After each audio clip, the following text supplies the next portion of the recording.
And today I'm going to be making corn chow-chow, calico corn, corn relish, whatever you want to call it. I'm going to be using 5 pounds of sweet corn that I got from Azure Standard. You'll need 1 large onion. I saved the skins. Look up there. I'll leave a video on how to dye with onion skins. This will make approximately 7 pints, more or less. And there's Tossie. When you hear those whistles and noises in the background, she acts like my little 2-year-old.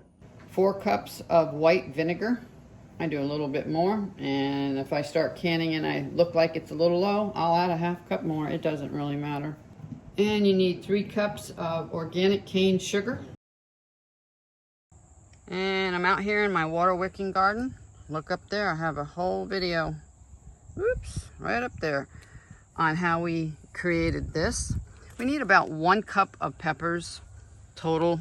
I'm going to use probably 1 of these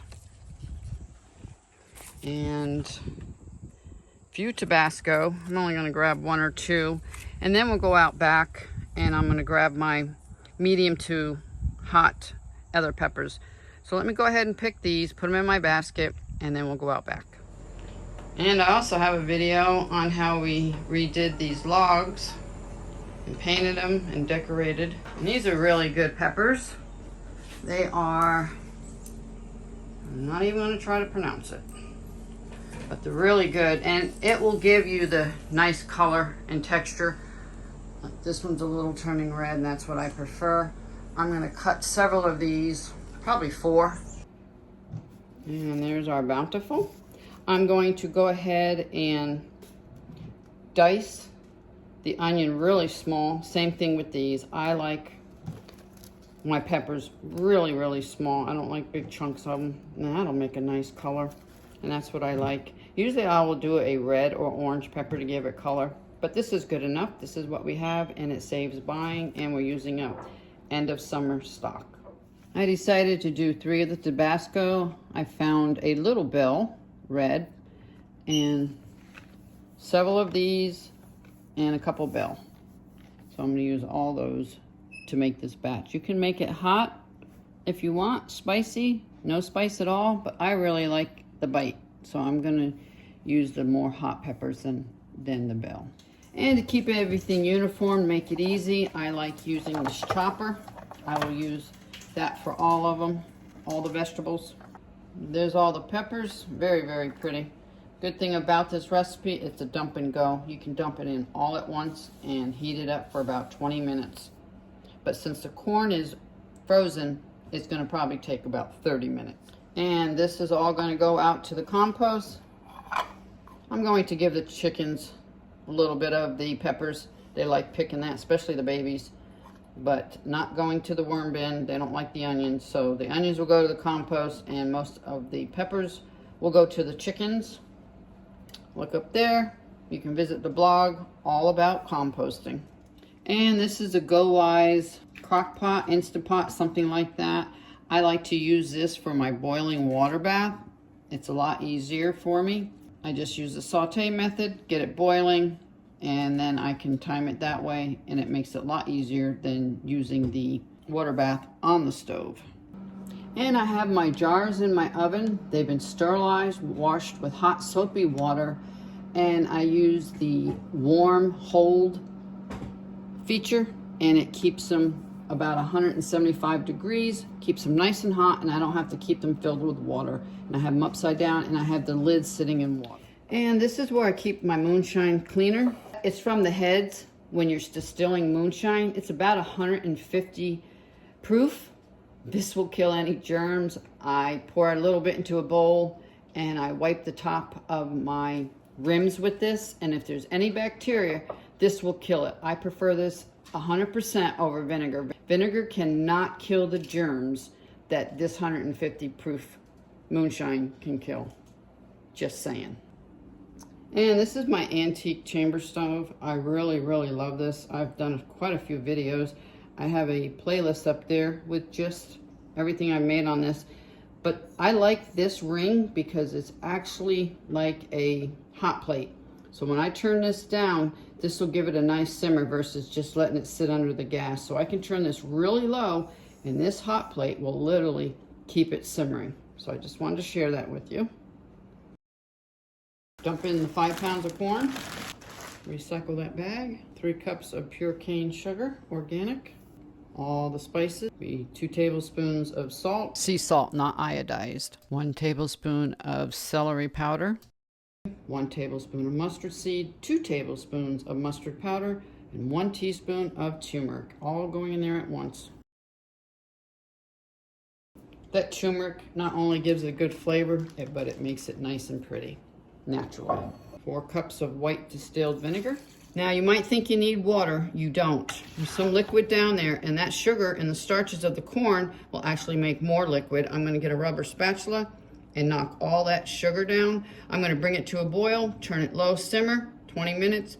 If the corn is thawed in 20 minutes, then I'm good to go. If not, it'll take a half hour, but usually 20 minutes will be good for frozen corn. Human error, almost forgot the peppers and onions. So add those in. Give it a good stir. You really want to get all the juices going, especially getting that sugar dissolving. I'm going to put a lid on it. Once it starts boiling, I'll take the lid off, simmer it for 20 minutes. And because I cannot always judge how much water I need in my water bath, I go ahead and preheat that up. So if I need to add more water to the water bath, it will be all ready to go. And we're finally at a boil. It took 20 minutes, I think, because of the corn was frozen, and I had to keep drying the side of the pan because all that condensation was flicking on my gas.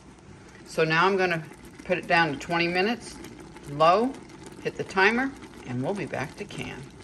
I like to put a silicone mat down.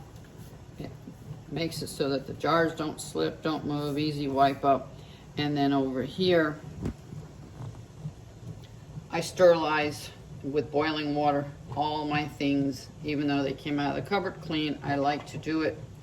This, I need to hold this center down to put the jars in, because when I put one jar in, that piece in the bottom floats to the top. Last time it made my jar fall over, and it didn't seal because I got food up in the lid. You're not supposed to move your jars when you put your food into a boiling water bath. You don't want to jar it so food doesn't get up in that lid. You want to try to keep it as straight as possible up and down. Been a full 20 minutes. We are getting ready to go. You want to fill it to up a 1/4 inch from the top. I like to use this tool to get all the air out, and you can see all the bubbles coming to the top. You want to try to remove those. If you want, you can test it. I don't know if you can see it. These are 1/4 inch increments.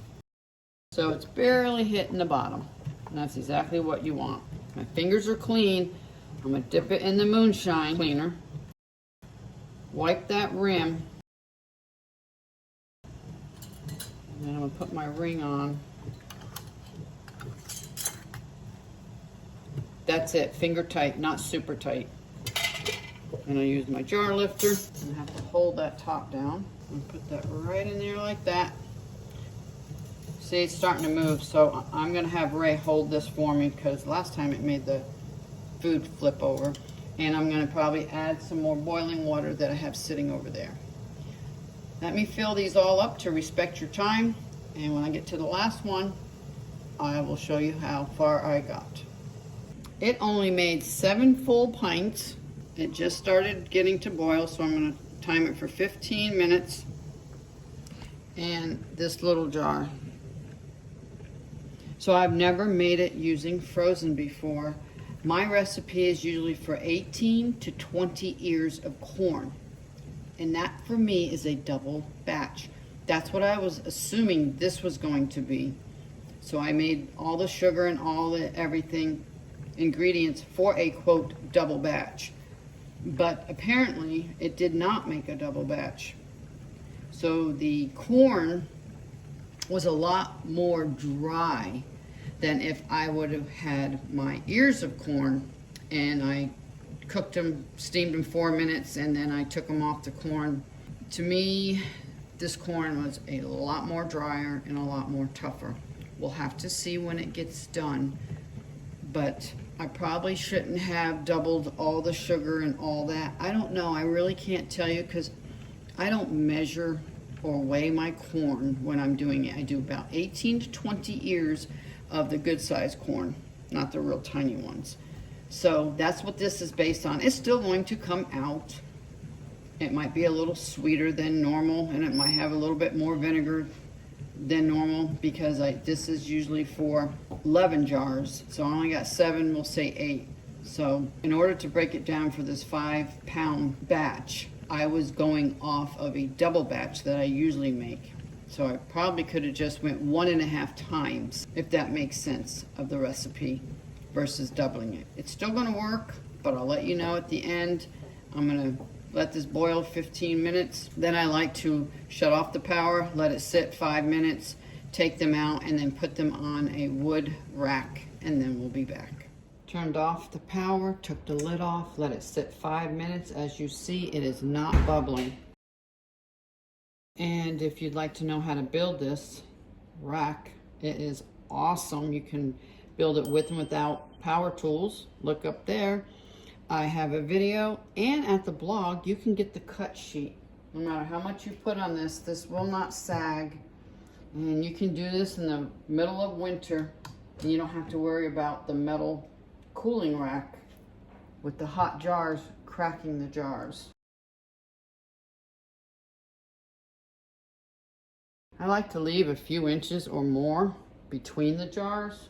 I'm gonna let these cool, and tonight, probably after supper, about 6 more hours, I'll take the lids off, wash them, leave them out until the morning, and then I'll push down to make sure that they're all sealed, which I will check before I go to bed, because if none of them are sealed before I go to bed, I'll put them in the refrigerator. But 9 out of 10, when you take the lid off in about 6 hours, sometimes they tell you next day, I don't.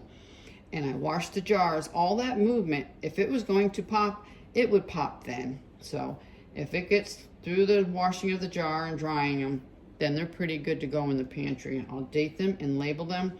And on that little jar over here, I will try some, and before I finish editing the video, I'll let you know my thoughts on it and reviews on it, how it was using frozen corn versus corn that I get locally and cook myself. And they are all finished.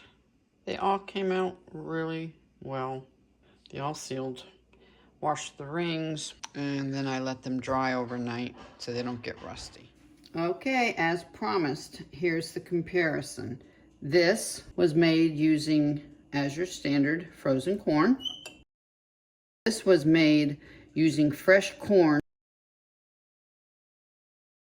that I cooked and steamed and then took off the cob. Right off the bat, you can see this is a lot firmer. Azure Standard frozen corn, fresh corn. Hands down, the fresh corn to me is the best, but you're also paying $1.25 a corn. In the long run, is it worth it? Yes. Will I ever buy Azure Standard frozen corn again? Probably not. I am a big corn nut, and I like it tender and juicy when this was not. Will I eat this up? Yes, I will. Will I make it again? No, I won't. Not using frozen corn, I won't. So that's just my 2 cents on the 2 corns, making it fresh using Azure Standard frozen. I hope that helps. Leave a comment below. Are you even going to try making it with Azure Standard frozen corn? Or are you going to make it with expensive non-GMO $1.25 an ear corn? Because that's all I can get it from locally. By the way, 5 pounds of Azure Standard frozen corn was $27.76 versus buying it locally for $1.25 an ear, which would be $22.50. Not only locally corn is better because the chickens can eat it, then I can put the cobs in the compost, and it is much better in my opinion to buy it locally and $5 cheaper. Check out Show More below the video. I have an Azure Standard referral link, and please subscribe, hit that bell. And this is Jersey saying see you on the next video.